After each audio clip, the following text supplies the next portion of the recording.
একটা হাতির ছবি একদিকে আর একদিকে কাকের ছবি। হাতি, হাতির বাচ্চা, কাক, কাকের বাচ্চা। তো এখানে আবার কথা দিয়ে দিছে, হাতির মা কি বলে, হাতির বাচ্চা কি বলে, কাকের মা কি বলে, কাকের বাচ্চা কি বলে। তো মা হাতিটা বাচ্চা হাতিটারে বলতেছে, তোমাকে দিয়ে কিচ্ছু হবে না, মাত্র 2 মাসে কাকের বাচ্চাটা উঠতে পারে, তোমার 1 বছর হয়ে গেল, তুমি এখনো উড়াই শিখলা না। মা হাতি বলে, কাকের বাচ্চা 2 মাসে উঠতে পারে, 1টা বছর হয়ে গেল, তোমার কোনো ইমপ্রুভমেন্ট নাই বাবা। আর হাতির ছোট বাচ্চাটা মুখটা খারাপ করে চুপসে মাথাটা নিচু করে বলতেছে, মম আই এম ট্রাইং। আচ্ছা বলেন তো, উড়া, ডানা মেলে উড়া কি হাতির কাজ? এই যে ওর সাথে কম্পেয়ারটা করছে, কম্পারিজনটা হইছে। আরে হাতি তো he is the king of the jungle. ওর এক একটা পদক্ষেপে ও পা ফেললে থারথার করে কাঁপে পুরো জঙ্গল, পুরো বন। Don't compare with others, avoid comparison, you'll be happy.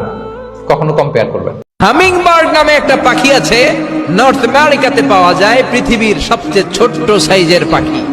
এটা যখন প্রাপ্ত বয়সে পৌঁছে, এই পাখিটার সাইজ হয় মাত্র 3 ইঞ্চি। কয় ইঞ্চি? পৃথিবীর সব পাখি সামনের দিকে উড়ে, আর এই হামিং বার্ড সামনেও যেমনি উড়ে, পিছনের দিকে উঠতে পারে। সুবহানাল্লাহ কইলেন না? এই পাখিটা প্রতি সেকেন্ডে তার পাখা ঝাপটায় 80 বার।